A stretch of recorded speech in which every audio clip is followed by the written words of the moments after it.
everyone, this week we've got some real consumer advocacy for you, so stay tuned.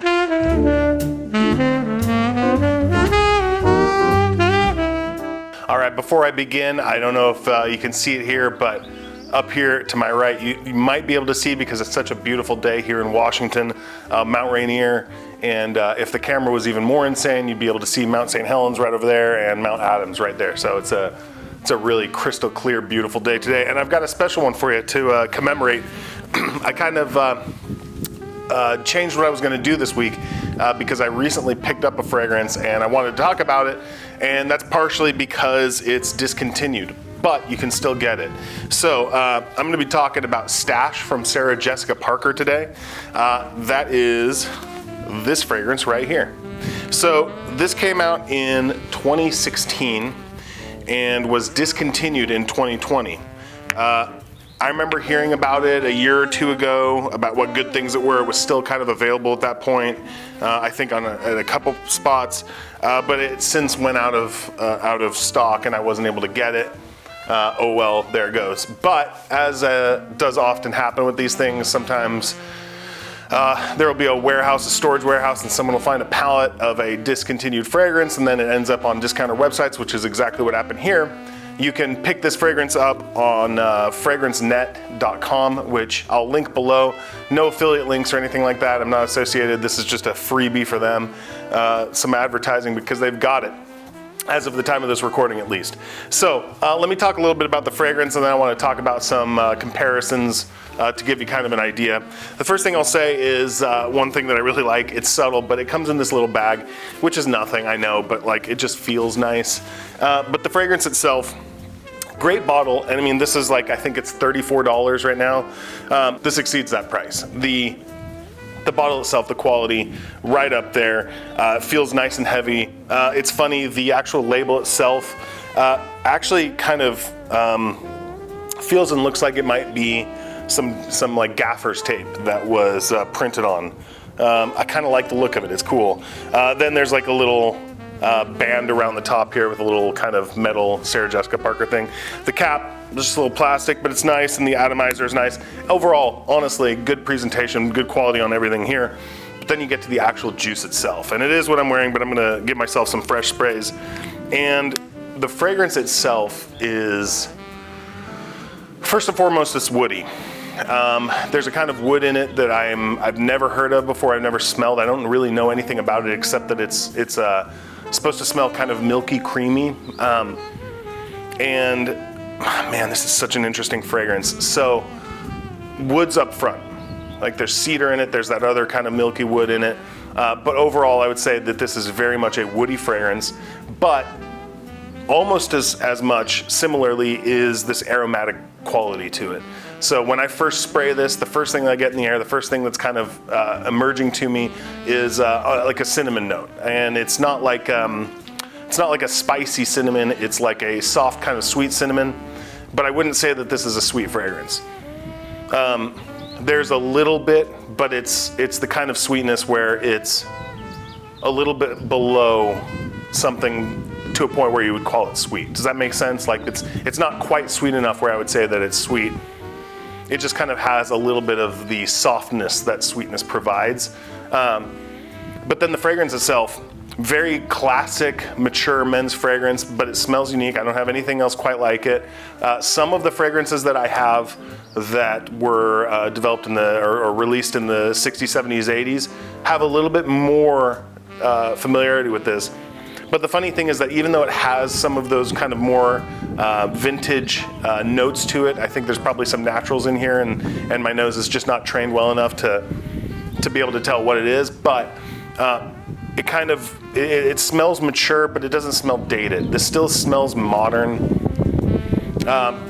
It's got kind of this very subtle animalic thing going on with it, almost like hay.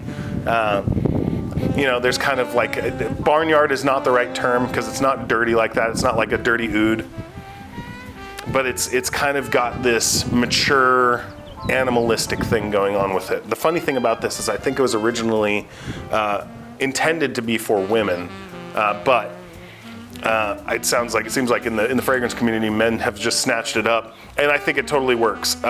For women, it's so interesting because it's such a different kind of profile.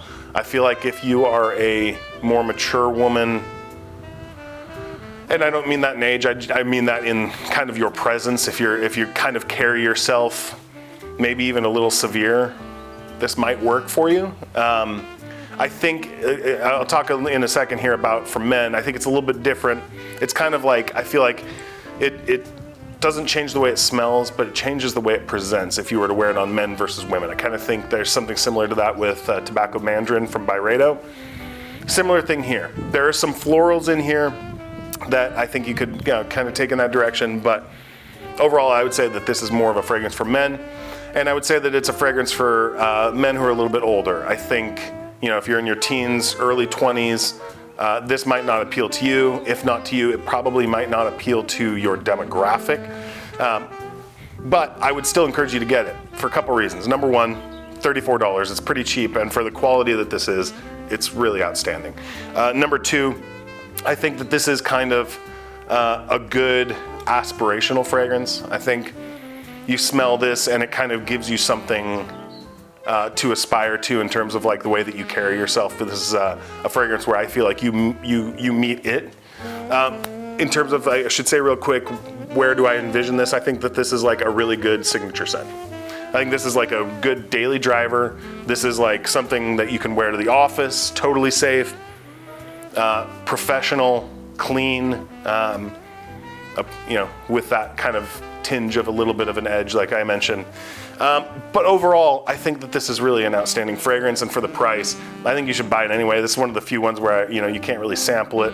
But I would say spend the $34, because even if you're not a fan of it, I would say spend some time with it. You might find that it grows on you, but you might also find that it helps develop your tastes. These are the kinds of fragrances, ones that are maybe a little off the beaten path for me, that I may not gravitate to as much, but that I really enjoy, and for specific occasions, I would wear this a lot.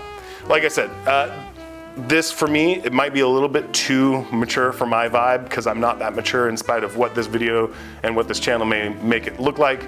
But it is one, I've worn it several times. I wear it again, especially in the fall and winter. I feel like this would be great. But like I said before, I think it's totally safe all year round.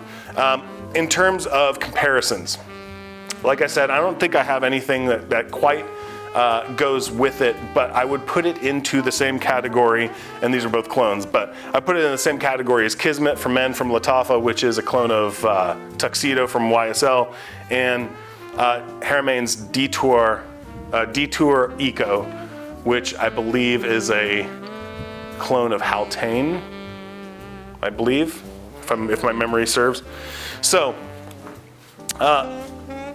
different in interesting ways. I think Haltane kind of captures that mature, woody vibe to it. Smells very different from this. Kismet kind of has also the woodsy elements, but it goes in a sweeter direction. I feel like Stash kind of exists if this is a continuum of dry to sweet, doing something with some sorts of similar notes, even though they don't smell the same. I feel like Stash goes right in the middle of these two. It goes kind of somewhere in between, where it's not really sweet, it's not super dry, it's kind of doing this really good, mass appealing, but not boring sort of fragrance. Travis, if you're watching this, specifically, this, based on everything that you've commented and let me know that you like, I feel like this is one for you, especially for the price. Like, that's just, you gotta let me know. So, anyway, that's to say all this. The fragrance right now is available, but as I mentioned, it was discontinued 5 years ago, so chances to snatch it up are gonna become farther and fewer between. But it is a great scent. I'm super happy to have it as part of my collection, and I'm probably gonna get another bottle just because I think it'd be fun to own. Maybe I'll do a giveaway in some years or something like that. I'm also going to be, let me know in the comments down below if there's something that you're curious about. Something about the industry, something about the science behind fragrances, or just something in general. Let me know, because I am working on another video right now. I wanna do another video about longevity with fragrances, because there's just, I see so many stupid I'm sorry, just so many myths out there, and this stuff isn't rocket science. This is some science here that we can just discuss. So I'm going to be making a video about that. And but I'm kind of interested in doing some more of that on other topics. So if there's something that you're curious about, let me know, and I'll try and see if I can find a way to make some cool content about it. But if you've smelled Stash, also let me know. Let me know your opinions on it. I think it's a great fragrance. It's a great fragrance. I think for $30, it's a no-brainer. You should pick it up, and then you should tell me how right I was to tell you to pick it up. Anyway, that's it for me this week. I appreciate your time, and I'll talk to you next week. Bye.